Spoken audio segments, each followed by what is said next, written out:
Welcome to Know Your Candidate podcast. This is an opportunity for candidates from across Tauranga City wards to tell their stories, their experiences, their reasonings in their own words. A format which gives them more than the public debates and profiles that you've seen already. An opportunity for the voter, the ratepayer, future resident to get to know who you want leading the city and, importantly, are they capable of doing so? Anne Pankhurst, a previous business owner, councillor and political junkie, will find out more why the candidates want to run, where they have come from, what they're going to do. So let's not wait anymore. Let's go. Good morning. Here we are with Jos Nagels, who is standing as a mayoral candidate and in the Bethlehem ward. Good morning, Jos. How are you? Good morning, and I'm very well, thank you. That's great. So welcome to Know Your Candidate podcast series. Our format today is to take the opportunity for a longer, more conversational approach so you, the candidate, can speak and share your own aspirations for the city. We'll take about 20 to 30 minutes answering the pre-prepared questions, which you have no idea of what they are, but it'll be okay. But the most important aspect of this election is that you and everyone that you know vote. Democracy works when we all engage, actively take part, learn about our candidates, and understand what is important to us for the future of the city. So remember to follow Know Your Candidate series on the podhub.com. Put it out through all your own channels, all your own databases. So Jos, can you give us a rundown on yourself? You know, who are you, children, no children, what have you done in the past? Give us that brief bio on yourself. Okay, I've lived in Tauranga now for 48 years. I'm married. I've got 3 adult daughters now who are all leading their own lives and being very well. I've worked as a civil engineer for most of my life, starting with the Ministry of Works, and then I actually spent about 25 years with the City Council here in Tauranga as well. So we did all sorts of projects. So it was a very diverse career, even going back as far as Kaimai Tunnel, the Ongatiti overbridge coming out of the tunnel. And in Tauranga here, I did a lot of successful projects. One that seems to people keep reminding me of is the Ngāta Road pedestrian underpass under the railway. So yeah, I've had a diverse career, and then the last 20 years I formed my own business and became a solar engineer. And in 2019, before I passed the business on to a new owner, I won the Supreme Sustainability Award for a project I did here in Tauranga. In that time, I'd probably done some of New Zealand's biggest solar systems, and it was a fitting end to moving on to a different part of my life. Fantastic. Well, congratulations. So is sustainability and solar power very important to you? Well, sustainability overall is very important. Solar is very important. It falls into 2 categories: either thermal solar, which is just heating and of pools and hot water and all sorts of options there, and photovoltaic, which of course is electric solar. But just getting back to sustainability, Tauranga, well, the whole world really needs a sustainability approach now, because our environment, it always has demanded it, but it's become now to the forefront. And for Tauranga, one of the biggest things will be the transport in terms of sustainability, and also future-proofing Tauranga, because transportation affects everything. It affects housing, it affects lifestyles, it affects how a city runs, and it affects the economy of the city.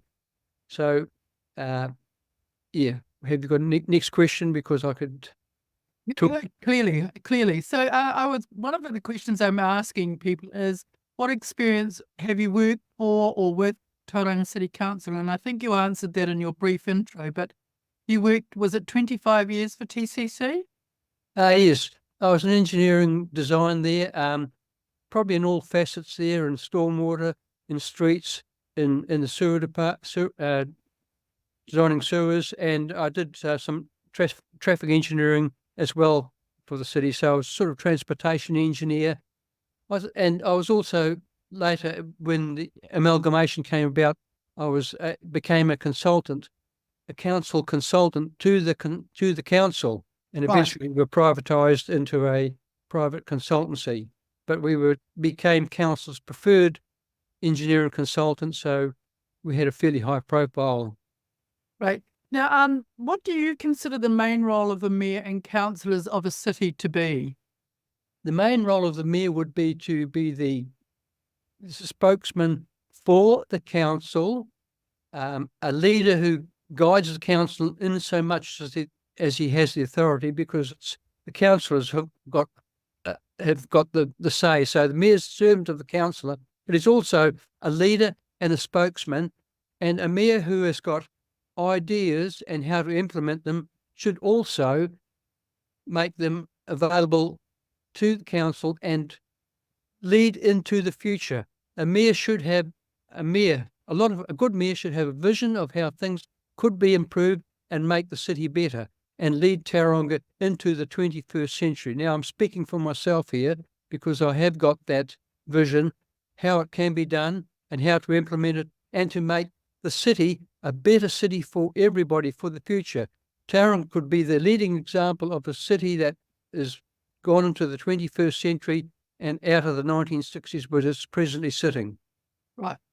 Well, you've got a very clear view of what you'd like to see as a mayor, which is great. So the skill set I'd love to drill down on is the ability and experience in managing complex commercial and political environments, because that's pretty well sums up what TCC is. Well, first of all, you've got to have a unified council, and a lot of diplomacy there has to be acted. There's a bit of give and take because there's going to be a lot of varied views. But if you've got a forward vision that is unified for the greater population, and you know it's going to work, and you've got examples, worldwide examples of saying, look, we know we can do things better. We don't have to reinvent the wheel. We copy what these other cities have done, and it's working, and it's cities that are even smaller than Tauranga or bigger, or sizes that Tauranga is going to grow into the future, then it's almost common sense to do it. Well, it is common sense. So have you got any of those cities at your fingertips? Have you examined or found any that you think are a great example of what you'd like us to be? I've got so many cities it would take me too long. One that just comes to mind is a city that's 137,000. I'm just going on memory here. Population of 137,000. Ljubljana.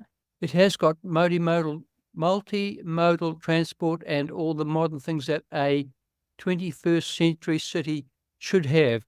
I haven't researched it recently, but that just came to mind as one. But Which country is that in? I think it's in Europe. I know it's in Europe.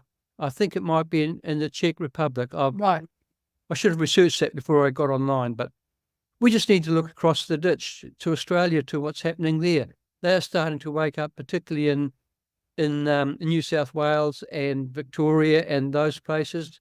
Queensland, they are now adopting the trams and trains, which have been sort of out of fashion since the 1950s, but it's really coming back on stream there, and they're getting away from the car dependency. Tauranga is the most car dependent city in New Zealand. 80% of the emissions of Tauranga are from transportation, and we have got the means and the ability to change that, because Tauranga has a natural topography which really lends itself perfectly to rail. I've got a whole plan outlaid. I've outlaid how to do it. I have put submissions into council for the last 8 years on how to do it, and they're comprehensive submissions. I've talked to the transport engineers. I've talked to all the councils of regional council, city council, engineers, mayors, and everything, but they seem to be stuck on a trajectory of just going on 1960s type, more roading and highways. So obviously, having trains demands a relationship with Kiwi Rail, since they own the tracks and they're the ones that control that. How would you go about building that relationship with Kiwi Rail? Well, first of all, we've got to get an idea going, and there's ideas out there, and to repeat these things. When I was doing all these submissions back in 2018 and 19, there was a chap writing a book who I was unaware of, Dr. Andre Brett. He's a New Zealander. He's a professor in Curtin University in Australia. And I've got his book, Can't Get There From Here. And it actually mirrors the ideas which I've had. And he's outlaid it with diagrams of how it could be achieved in Tauranga. And at the mountain, everything, the whole picture. Now, it's very similar to the ideas I've got. So, as someone said, great minds think alike. And it's really for the future. And not only is good for the future, but it encompasses better accessibility to housing and employment and opportunities for everybody in the future. And it creates greater equity and social equality.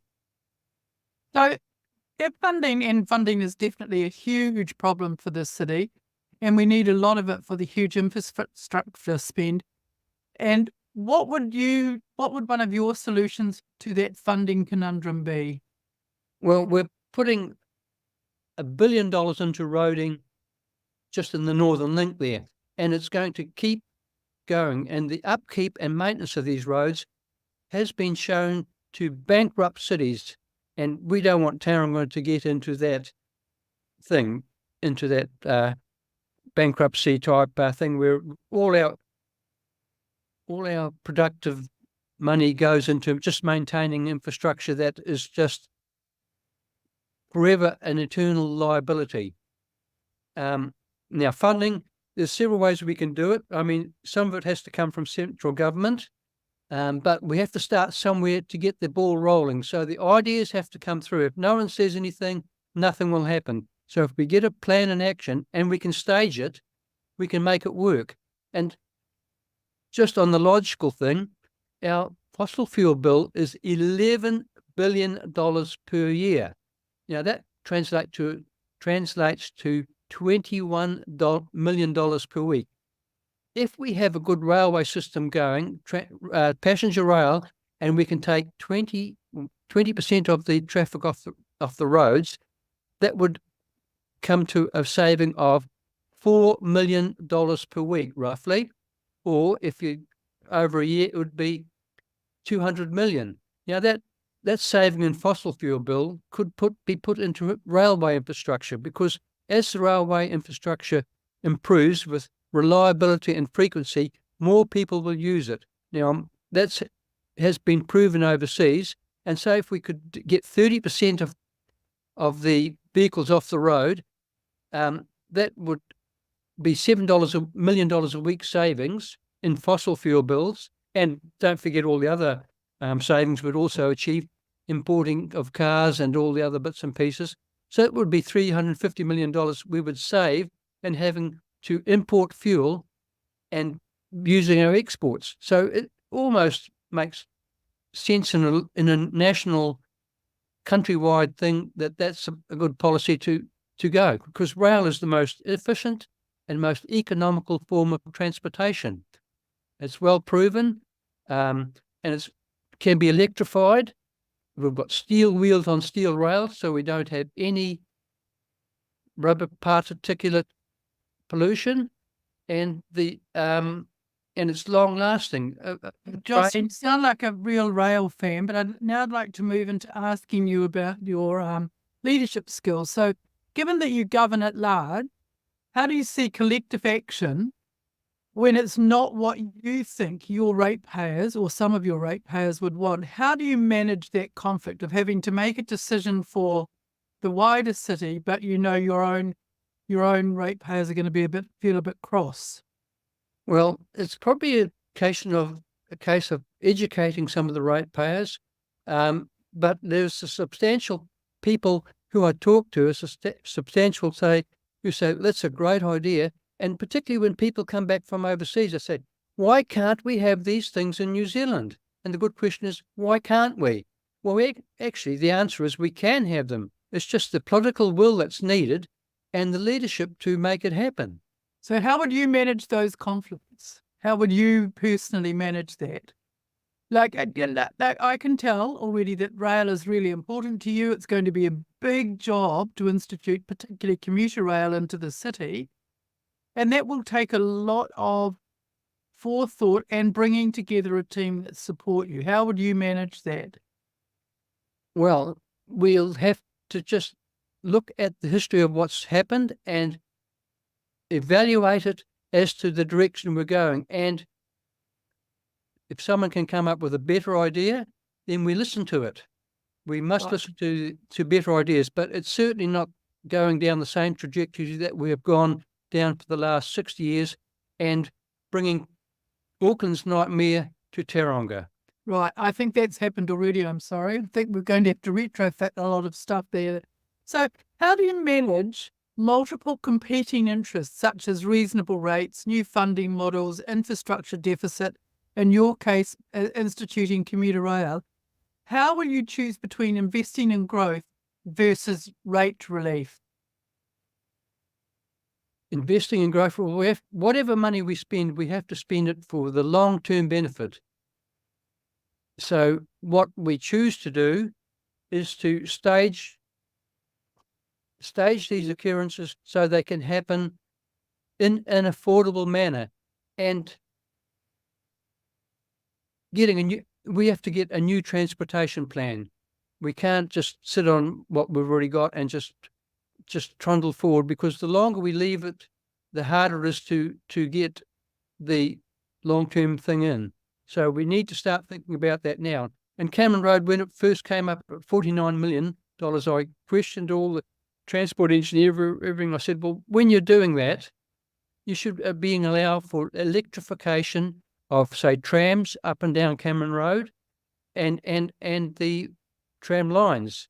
And he more or less utterly rejected it. And when I also said, well, it looked like it's getting up to 100 million later on, I said to him, and his reply was, oh, you'll like it when it's finished. Well, that's not good enough, really. That's just a cop out. There's just It does look good, though, I have to say. I think it looks great. Oh, well, okay, looks great, but I think it could have a lot better result could have been got for $110 million. Can I question you? Have you costed the cost of putting in commuter rail or trams? Have you done any costings on that? I have got one costing from a railway person who was against the idea. Says it's going to cost 500 million. I would have thought 500 billion, but never mind. Well, the trouble with New Zealand is the cost of rail infrastructure and putting rail down is 700 times greater than in Spain. So there's something wrong. And with corporatisation since the 1990s, there's been no real expertise in New Zealand, continually brought up. So what's happened in New Zealand, we've reached a stage now where we've got an institutionalised inability to do things that we could have done, that we would have done 50 years ago. And it's getting worse. So there's a lot of problems there to be addressed. And say people, when they cost rail, they think everything's got to be there at once. You know, they'll say, oh, we need a nice big flash iconic railway station downtown. And yes, it's a good idea. But for a start there, we can just use the existing platform. And as patronage grows... Can I interrupt you again? Because I think we've got a good idea that you're keen on railway. I'm looking for another question about you as a leader of a team. Yes. Have you got any experience of managing diverse teams to deliver outcomes? Because fundamentally, that internally, as the mayor, that will be your role, is gathering together a team of people that have no boss apart from their ratepayer or their voter, to actually kind of work in a cohesive team. What experience do you have to do that? I've been supervising teams of workers in the past. I've been a director. I've worked in big teams before. As a head of, like a mayor of the council, I have never been the head of the council, but I'm diplomatic. I'm open to discussion. I've got a diverse range of things to think about. I've had lots of experience in many, many situations, and I used to be a great negotiator for council in a lot of the projects and getting people on board. Right. So have you had any other governance experience? Not directly in terms of local government, no. Or any governance? PTA, PTA, social enterprises? Yeah, I have been. I've just got to cast my mind back. I would just look. I'll leave that blank at this stage because, yes, So if you could leave a legacy in the city, what would that be? it would be to have got the ball rolling to a better future for Tauranga. That would mean that we'd have multimodal transport. The city would be a very convenient place to live. It would have opportunities here. People wouldn't be car dependent or be burdened by having to have a car. They could have other options other than having to use roads, or roads and their own car. And buses are one good thing. I will say the buses, but the next step above buses are cars. The problems with buses at the moment is we've got bus congestion in town, and buses are very expensive. Their lifetime is only about 20 years, and they leave huge amounts of pollution with rubber particulate pollution, which is 1,800 times greater than tailpipe emissions. Right.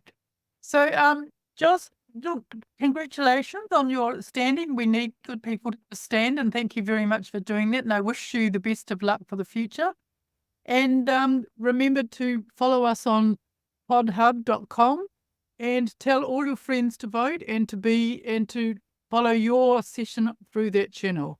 So best of luck, and have a great day. Thank you very much, Anne. I've enjoyed the podcast, and We'll tell lots of people to follow it and see it. I will. That sounds Okay. very good. Thank you. Have a Right, good have a day. good day too. Bye-bye. Bye. Tune in to the next episode of Know Your Candidate to be informed on who you want to run your city. Got feedback and like to comment your thoughts on the episode? Connect with Know Your Candidate on social. This has been the podhub.com experience. Check out the podhub.com for other podcasts and how you can even do your own.